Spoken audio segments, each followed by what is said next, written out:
three artisanal chocolatiers tell us how and why they ditched their careers for the love of chocolate. We'll hear how much they actually devour and what it's like having some of the most important people on the planet eat it. I make a lot for the office of the president, so every time they've got like a world leader in town, I make the chocolate, and it's a big deal. I've had Prince Charles. I've made for Vladimir Putin. Can you imagine? Like, wow. I know.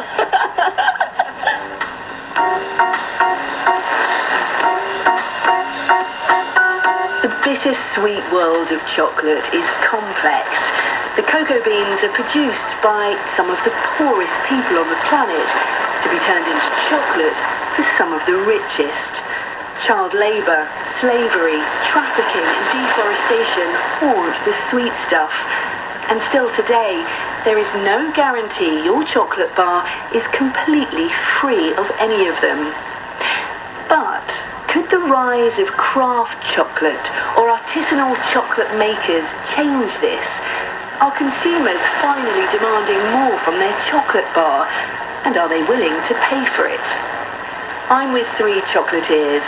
Phil Landers of Land's Chocolate here in London, Anjali Gupta of Anjali Chocolat in Singapore, and Ruth Amoa, owner of the Sweet Company in Accra, Ghana. So Ruth, you grew up in the UK. How did you go about becoming a chocolatier in Ghana? It was a bit of a dare. I was working with startup loans, and I was thinking to myself, oh, I'd love to go to Ghana, and I told my friends, and they were like, no, you can't live in Ghana, you won't be able to find most of your creature comforts, and they tried to deter me, and I was like, you know what, let's have a bet. I'll go and I'll make it work. So basically, one day, I went into the office and handed in my resignation, and literally left a month after, and moved to Ghana, and that's how I did it.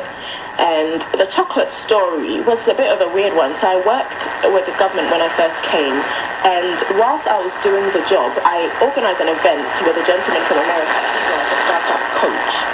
And one of the Ghanaian ministers was talking about how Ghana always wants to be the best producer of every raw material, but never any end product. And so to me, that was my light bulb moment where I was like, aha. So I went home and I wrote a list of about 10 or 15 raw materials that we were like known for. Okay, the second largest producer of cocoa in the world, why don't we have like the best chocolate? So my family have a 70-acre farm in the central region of Ghana, and I got a bag of beans, and I came back to Accra, and I started basically formulating off, just like random. I didn't take a course or anything. So the first batch I made, oh my God, my mom was on cloud 9. It was awful, but she loved it. I hadn't even tempered it, so every time we touched it, it would just melt. It was so funny. We didn't know about tempering at all. Nor do we. What is tempering? In short, it's just literally setting your chocolate. So I went online and I Googled like why my chocolate was melting. And then it told me about tempering. So then I researched and I was like, oh, I can find a tempering machine for this amount of money. I bought it online, and literally I brought it back to Ghana, and that's how I started. So basically it was all trial and error. Anjali, from banking to chocolate making, there really couldn't be two dissimilar careers, could there? What turned you towards chocolate? Since starting banking career, my husband had a very transferable job. So I had been moving around with him a lot, and I've been giving up my career and moving, getting another job, being a trailing spouse. And I felt that I had become a rolling stone who gathers no more. So we were living in Istanbul when I finally decided that I'd had enough of going for an interview and trying to get another banking job. I did consider going into pastries and opening a cake shop. And when I was looking at that, I realized that I actually really like chocolate. And why do I want to waste my time with pastry when all I would want to do is make chocolate cake? So that's when I decided I should just concentrate on chocolate.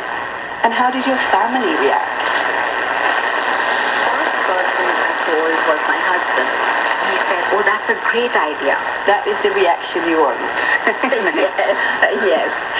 My parents were very disappointed because they said, what, you had a banking career, you're a chartered accountant, MBA, and you want to go back to the kitchen, So they didn't think it was a career, you know. Phil, you also gave up your career to become a chocolatier, but you were a journalist here at the BBC, weren't you? Yeah. I was there for 5 or 6 years at the BBC, and it was 2013 when I decided to kind of take a break and I wanted to go travelling.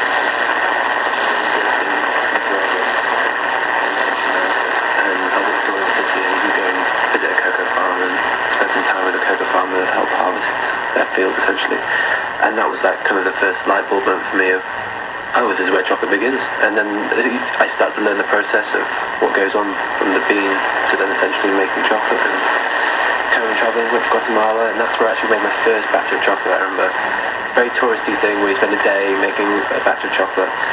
And I remember being so proud of my kind of final product at the end, and I remember taking it with me.